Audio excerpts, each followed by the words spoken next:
ان کی بارش ہوگی۔ اپنے رب کا ارشاد سنو، اپنے رب کا ارشاد سنو، فرماتا ہے لا تجد قوما یؤمنون باللہ والیوم الاخر یوادون من حاد اللہ ورسولہ۔ محبوب جو لوگ اللہ و قیامت پر ایمان رکھتے ہیں تم ان کے دلوں میں اللہ و رسول کے دشمن کی محبت نہیں پاؤ گے۔ وَلَوْ كَانُوا آبَاءَهُمْ أَوْ أَبْنَاءَهُمْ أَوْ إِخْوَانَهُمْ، اگرچہ وہ دشمن ان کے اپنے باپ دادا ہی کیوں نہ ہوں، ان کے اپنے بیٹے ہی کیوں نہ ہوں، ان کے اپنے بھائی ہی کیوں نہ ہوں، أُولَٰئِكَ كَتَبَ فِي أَوْ عَشِيرَتَهُمْ، اگرچہ وہ دشمن ان کے اپنے خاندان ہی کے کیوں نہ ہوں۔ تو مومن نے جب سب کی محبت کو دل سے نکال پھینکا اور اپنے دل کو اللہ و رسول کی محبت کے لیے خالص کر دیا، پروردگار عالم اس بندے مومن کو کیا بشارت دیتا ہے؟ سنو، ارشاد فرماتا ہے اولئک کتب فی قلوبہم الایمان، یہ ہیں وہ لوگ جن کے دلوں میں اللہ نے ایمان لکھ دیا، اور اللہ کا لکھا مٹتا نہیں ہے۔ تو اس آیت کریمہ میں بشارت ہے کہ وہ بندہ مومن ایمان کی دولت لے کر کے دنیا سے جائے گا۔ مسلمانوں، یہ ایمان کی دولت، یہ اسلام کی نعمت، کیسی عظیم نعمت، کیسی عظیم دولت، جس پر آخرت کی کامیابی مرتب ہے، جس پر آخرت کی فلاح و بہبودی کا دار و مدار ہے۔ اور آخرت وہ ہے جس کو کبھی ختم نہیں ہونا ہے۔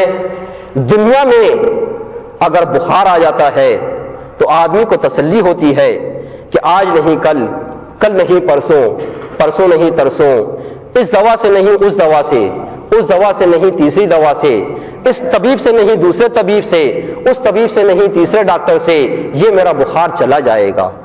تو یہاں آس ہے کہ جو درد ہے کل چلا جائے گا، لیکن آخرت میں جس کو عذاب دائمی ہوا اس کو ہمیشہ کے لیے یاس ہے، نا امیدی ہے، اس کو یہ آس نہیں کہ یہ درد کبھی ختم ہوگا، بلکہ اس کو یہ بھی امید نہیں کہ اس درد میں کبھی کمی ہوگی۔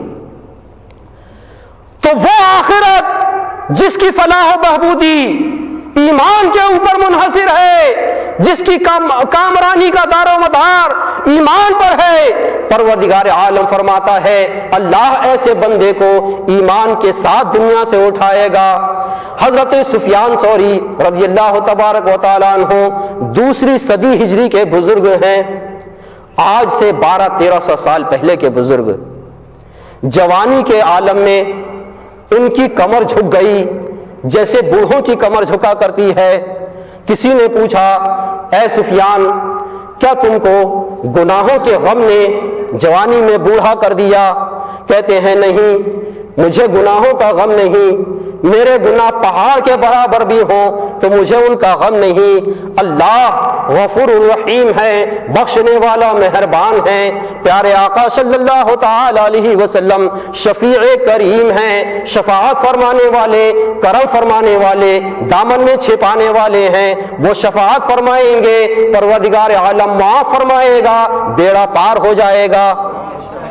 پھر اے حضرت سفیان، یہ جوانی میں بوڑھا تمہیں کس نے کیا؟ کہتے ہیں میری آنکھوں نے وہ دیکھا کہ خانہ کعبہ میں جھاڑو لگانے والا، خانہ کعبہ کی جاروب کشی کرنے والا ایمان لے کر دنیا سے نہیں گیا۔ جب میری آنکھوں نے ایسے واقعات دیکھے تو میں اسی فکر میں جوانی کے اندر بوڑھا ہو گیا ہوں کہ یہ دولت و نعمت جو آج میرے رب نے مجھے دی ہے، اس دولت و نعمت کو لے کر میں اس پار کیسے جاؤں؟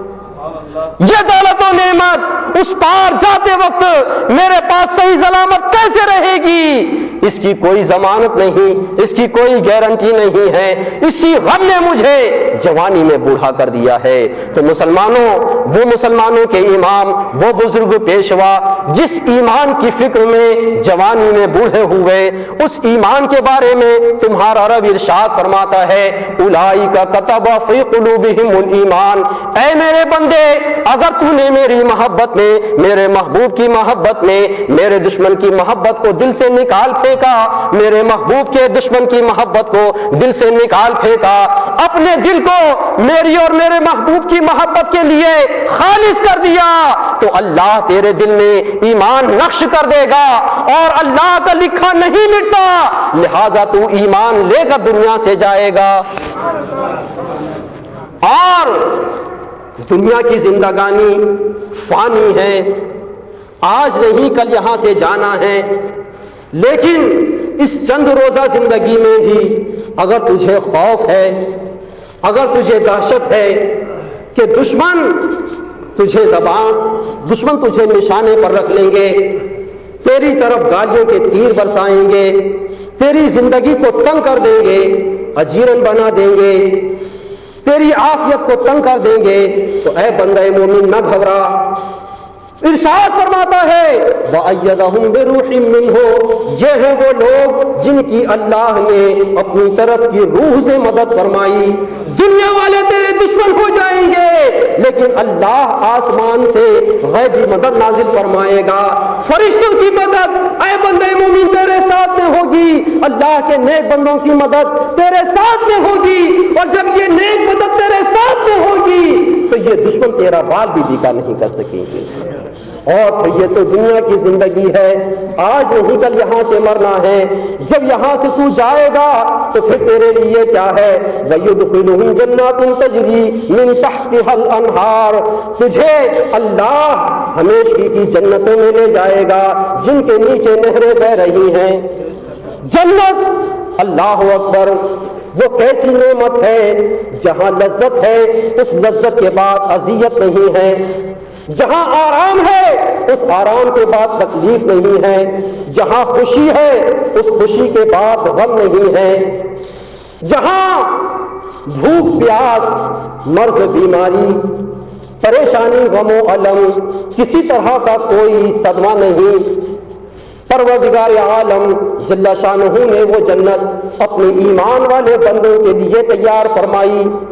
وہ بندہ مومن جس نے پوری زندگی تکلیف میں کاٹی، مصیبت میں گزاری، کبھی راحت و آرام کا منہ نہ دیکھا، جب دنیا سے جائے گا اور فرشتے اسے جنت کی ہوا کا ایک جھونکا دے کر پوچھیں گے اے بندے مومن بتا کیا تجھے کبھی کوئی تکلیف پہنچی، کیا کبھی تجھے کوئی دکھ پہنچا، جنت کی ہوا کا ایک جھونکا کھا کر وہ بندے مومن ایسا بس تو بے خود ہوگا کہ پکار اٹھے گا مجھے کبھی کوئی مصیبت نہیں پہنچی، میرے پاس کبھی کوئی دکھ نہیں آیا۔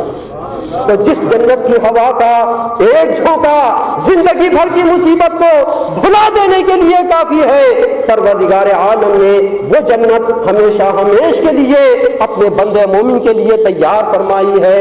وَيُدْخِلُهُمْ جَنَّاتٍ تَجْرِي مِن تَحْتِهَا الْأَنْهَارُ خَالِدِينَ فِيهَا، انہیں ہمیشگی کی جنتوں میں لے جائے گا جن کے نیچے نہریں بہ رہی ہیں، اس میں ہمیشہ رہیں گے۔ اولئک حزب اللہ، یہی لوگ اللہ والے ہیں۔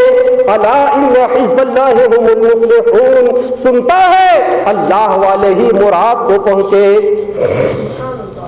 تو یہ آخرت کی نعمت جو دنیا کی نعمتوں سے 1000 درجہ بڑھ کر کے ہے، بلکہ دنیا کی نعمت اس آخرت کی نعمت سے کوئی نسبت ہی نہیں رکھتی۔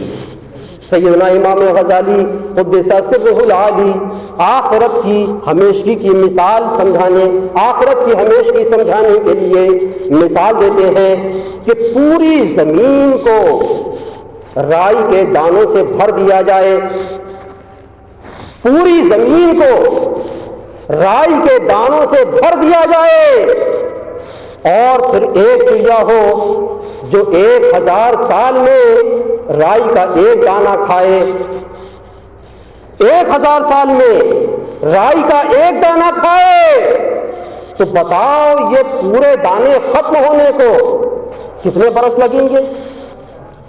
اندازہ ہے اس کا؟ فرماتے ہیں لیکن یہ سارے دانے ختم ہو جائیں گے تب بھی آخرت کی زندگی میں سے کچھ بھی کم نہیں ہوگا. وہ آخرت کی ہمیشہ ہمیش کی زندگی ہے اور اس زندگی کی بہتری کی طرف اس پیارے محبوب صلی اللہ تعالی علیہ وسلم نے ہمیں دعوت دی. اپنے کرم سے اس زندگی کی طرف بلایا. خود بھوکے رہے, پیاسے رہے اور ہمیں کھلاتے ہیں, پلاتے ہیں اور ایمان کی نعمت سے نوازے ہیں. کل میدان قیامت میں یہ دنیا کے محبت جتانے والے, یہ دنیا کے سبز باغ دکھانے والے, یہ دنیا کی راحت, دنیا کا آرام پہنچانے والے سب منہ پھیر لیں گے. نفسی نفسی کا عالم ہوگا اور اس پیارے محبوب صلی اللہ تعالی علیہ وسلم کی بارگاہ میں اپنے گناہوں کا بھاری بوجھ لے کر پہنچو گے. ان کی بارگاہ میں فریاد لگاؤ گے, وہ فرمائیں گے انا لہا انا لہا ہلم الیہ ہلم الیہ, میری طرف چلے آؤ, میرے دامن میں آ جاؤ, میں ہوں تمہیں بخشوانے کے لیے, میں ہوں تمہیں جہنم سے نجات دلا کر جنت کی ابدی نعمت میں پہنچانے کے لیے. وہ پیارے محبوب کے ارشاد فرماتے ہیں اللہ کے ہر نبی کے لیے کل قیامت کے دن نور کا منبر ہوگا اور اللہ کا ہر نبی اپنے نور کے منبر پر تشریف فرما ہوگا. فرماتے ہیں میرے آقا لیکن میرا نور کا منبر خالی رہے گا, میں اپنے نور کے منبر پر جلوس نہ فرماؤں گا. اس ڈر سے جلوس نہ فرماؤں گا کہ کہیں ایسا نہ ہو کہ اللہ تعالی مجھے جنت میں بھیج دے اور میرے پیچھے میری گنہگار امت جہنم میں ڈال دی جائے. وہ پیارے محبوب صلی اللہ تعالی علیہ وسلم کے پیدا ہوئے تو ہمیں یاد کیا, دنیا سے تشریف لے گئے تو ہمیں یاد کیا, قبر انور میں تشریف فرما ہوئے. حضرت فضل یا قسم بن عباس رضی اللہ تعالی عنہ نے کان لگا کر کے سنا کہ زندگی میں تو یہ محبوب امتی امتی فرماتے رہے, اس وقت میں دیکھے کس کی یاد لبہائے مبارک پر ہے.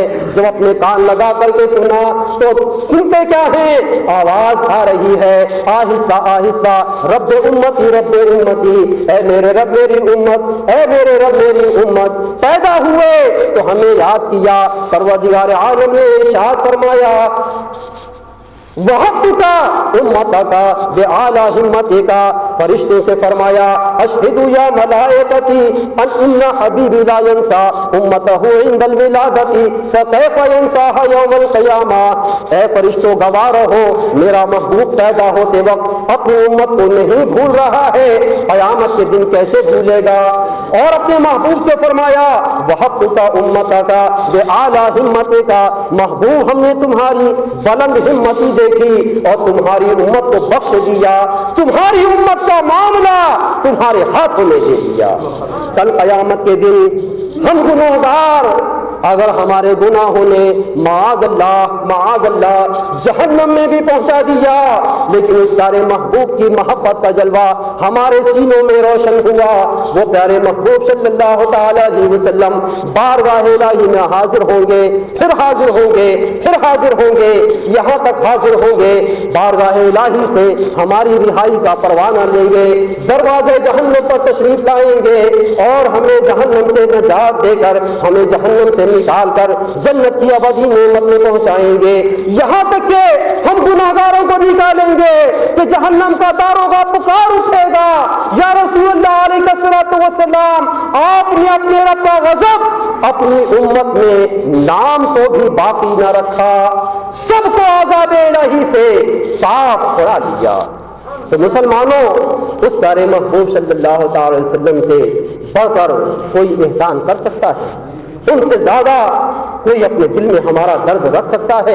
یہ وہابیوں کی کیسی شامت ہے, ان کی کیسی اونگی مت ہے کہ ایسے احسان فرمانے والے محبوب صلی اللہ تعالی وسلم کے احسانوں کا بدلہ گستاخیوں سے دیا. ایسے لوگوں سے اپنے آپ کو بالکل دور کرو, ان کی محبت کو اپنے دل سے پتان نکال کر کے پھینک دو. ان کا جو بھی چاہنے والا حمایت کرنے والا ہو, ایسے ہر کسی کی محبت سے اپنے دل کو خالی کرو.